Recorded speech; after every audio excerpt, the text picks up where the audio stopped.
2,000개나 있다는 겁니다. 그동안 최서원이 국정농단을 했다고 지금 여기까지 왔는데 과연 정말 국정농단을 했던 주범이 고영태 일당의 이 공갈 사기 행위일지도 모른다. 이렇게 이 판이 바뀌고 있습니다. 구속 수사가 불가피할 것으로 보입니다.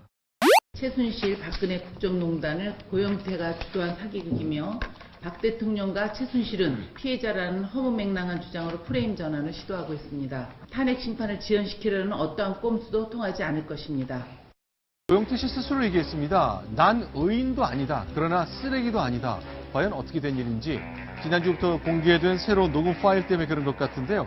하나씩 얘기를 좀 나눠보겠습니다. 전국적으로 촛불 집회가 있었는데 그 촛불 집회 더군다나 전남 담양에서 그 촛불 집회가 있었는데 저 플랜카드가 붙여진 겁니다. 용기 내줘 고맙다잉 고영태 힘내라 이건데 요는 이제 원래 고영태 씨 고향이 그 담양의 대덕면 성공리인데 이 성공리 쪽에 주민들이 붙였다 그래요. 더군다나 이 시기에 촛불 집회가 있을 때 그 이장님이 거기 고영태 씨한테 보내는 편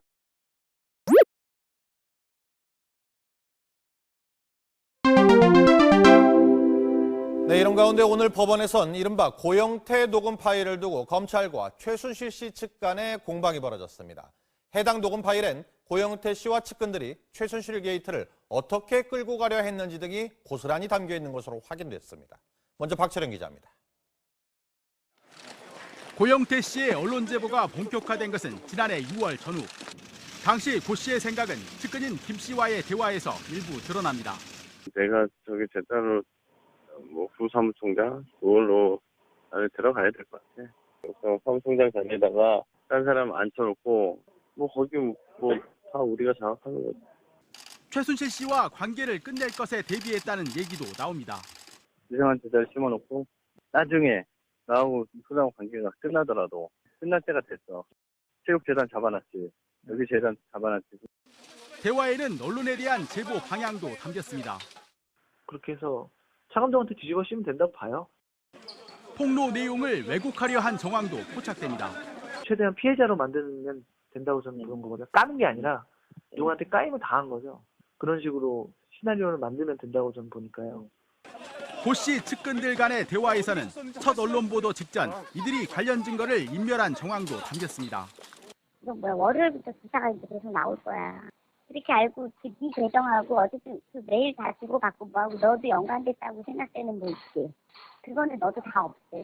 휴대폰을 버리라는 얘기도 나옵니다. 해제하고 그거를 유심칩 뽑아서 찢어버리고 그 전화기를 그냥 어디 한강 같은 데다가 던져버리라 그러더라고. 2015년 초부터 시작됐던 녹음 파일은 증거인멸과 관련한 이 대화가 있은 지 10여일 뒤부터는 흔적을 찾을 수 없습니다. MBC 뉴스 박철현입니다. 고영태 씨 스스로 얘기했습니다. 난 의인도 아니다. 그러나 쓰레기도 아니다. 과연 어떻게 된 일인지 지난주부터 공개된 새로운 녹음 파일 때문에 그런 것 같은데요. 하나씩 얘기를 좀 나눠보겠습니다.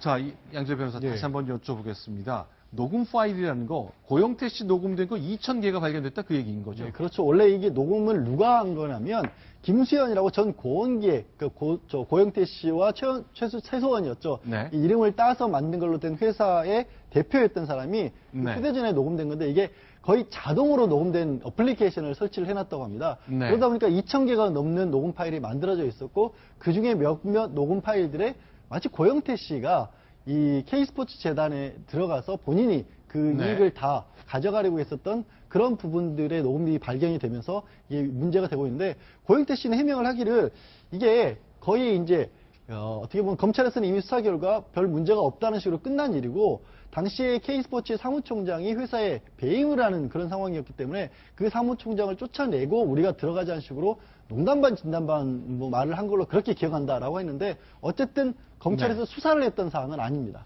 자, 그러면 녹음 파일이 한 2,000개쯤 나왔습니다. 고원기획 대표와 고영태 씨가 통화한 겁니다. 일단 이분 주장은 문제 없다. 다 끝난 일이다. 그리고 이건 내가 농담한 거다. 왜냐하면 사무총장이 배임했으니까 난 자르라는 식으로 말한 것일 뿐이다라고 얘기했거든요. 근데 실제로 왜 뭔가 기획을 잘했다 뭔가 빵 터트리면 두 번째 내용 저희가 계속 보겠습니다. 빵 터트리면 그때 우리가 다 먹을 수 있다 이런 취지로 얘기했던 것이 공개됐었잖아요.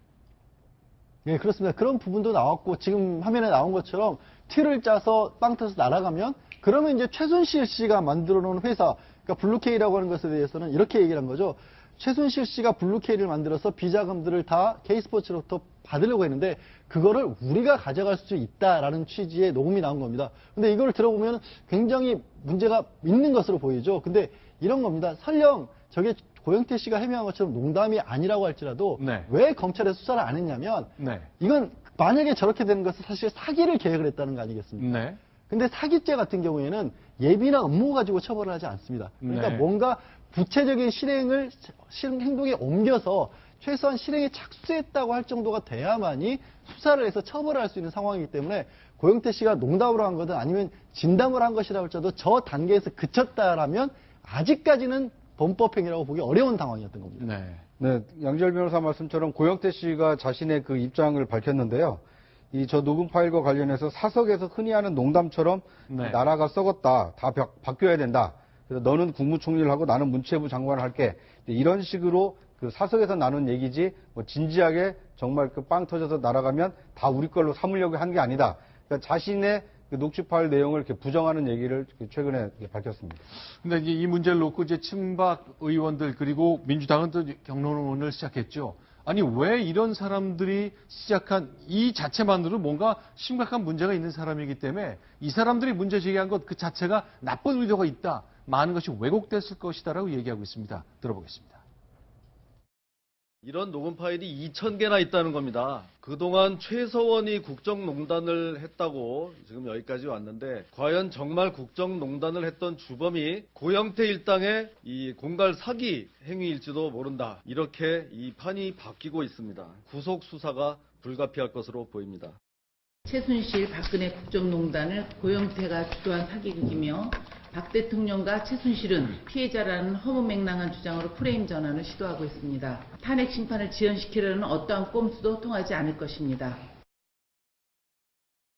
결국 이렇게 뜨거운 논쟁, 그리고 기치리한 논쟁이 시작될 것 같은 분위기입니다. 이유정 기자, 그런데 불륜이 탄핵의 발단이라는 얘기 그동안 계속 변호인 측에서 했던 얘기잖아요. 네, 우리 굉장히 많이 들어왔었던 얘기죠. 고영태와 최순실 씨의 관계, 여기에 대해서 굉장히 많은 얘기가 오갔는데 여기에 대해서도 고영태 씨가 한 월간지와의 인터뷰에서 이런 얘기를 했습니다. 그랬다면 증거가 있을 거다. 그리고 내가 내연남이라면 차은택처럼 훨씬 잘 나갔어야지 왜 제대로 한몫을 못 챙겼을까? 오히려 나한테 이런 것을 묻고 싶다. 나는 의인은 아니지만 쓰레기는 아니다. 이렇게 답변했습니다. 자, 저건 무슨 얘기입니까? 그러니까 뭐 의인과 쓰레기라는 게 뭐 그 양극단을 얘기를 하면서 이제 자신은 이도저도 아니다 이렇게 그 해명을 하고 있는 건데요. 네. 근데 저는 이제 한 가지 뭐 그 추정을 할 수 있는 게 네. 고원 기획이라는 그 이름 자체가 네. 고영태의 고자와 이 최서원, 그러니까 네. 이제 최순실을 최서원으로 개명한 거 아닙니까? 그 두 사람이 이름을 따서 만들었다라고 하는데 이름을 한자씩 따서 만든 거죠. 네. 그러니까 뭐 이제 그 유경재단도 이 박정희 대통령과 유경수 여사의 이름을 한 글자씩 따듯이 네. 또 뭐 이렇게 연인 관계에 있는 남녀들이 자기들의 어떤 사랑을 표현하기 위해서 자동차 뒤에다가 이니셜 하나씩 따는 경우도 있지 않습니까? 그러니까 이제 그런 걸로 유추를 해보면 이제 그런 뭔가 좀 그 남다른 관계에 있었던 거 아니냐 이런 추정을 자꾸 낳고 있기 때문에 네. 그거에 대해서 분명하게 나는 의인과 쓰레기 이런 얘기를 할 것이 아니라 네. 본인의 어떤 결백을 내가 왜 그런 얘기를 들어야 되는지 모르겠다. 그런 사실이 없었다는 것을 명명백백하게 얘기를 하면 될 것인데 왜 그 얘기를 하지 않고 자꾸 다른 쪽으로 얘기를 하고 있는가. 뭐 이런 그 의심을 자꾸 낳고 있습니다. 아니, 그 부분에 대해서는 이제 일부 언론과의 인터뷰 과정에서 이런 얘기를 합니다. 본인도 분명히 잘못을 저질렀다. 그러니까 최순실 씨와 함께 부정한 이익을 추구하려고 했었는데 네. 그 과정에서 보니까 자신이 생각했던 것 이상의 일들을 벌이고 있어서 그게 두려워서 발을 뺐다. 그래서 반성하고 있다라는 식의 얘기까지는 했는데 네. 끝까지 부정하고 있는 거는 이제 사람들이 세상 좀 바라보고 있는 그 둘 사이의 관계에 대해서는 끝까지 부정하고 있습니다. 그러니까 이제 고원 기획을 세워서 돈을 빼낼 것까지는 그 공모를 했다가 관계가 나빠져서 이제 거기서 자신은 이 발을 뺐다라는 거 아닙니까? 네. 그러니까 이제 처음에 시작이 어떻게 시작이 됐고 관계가 그러니까 처음에는 뭐 이렇게 가방 만들다가 이렇게 만났다고 하는데 그 시작과 그 중간 그다음에 결별 여기까지를 좀 일목요연하게 본인의 일이니까 네. 경험한 거니까 조금 허심탄회하게 얘기를 하면 더 좋지 않을까 하는 생각이 듭니다. 알겠습니다. 자.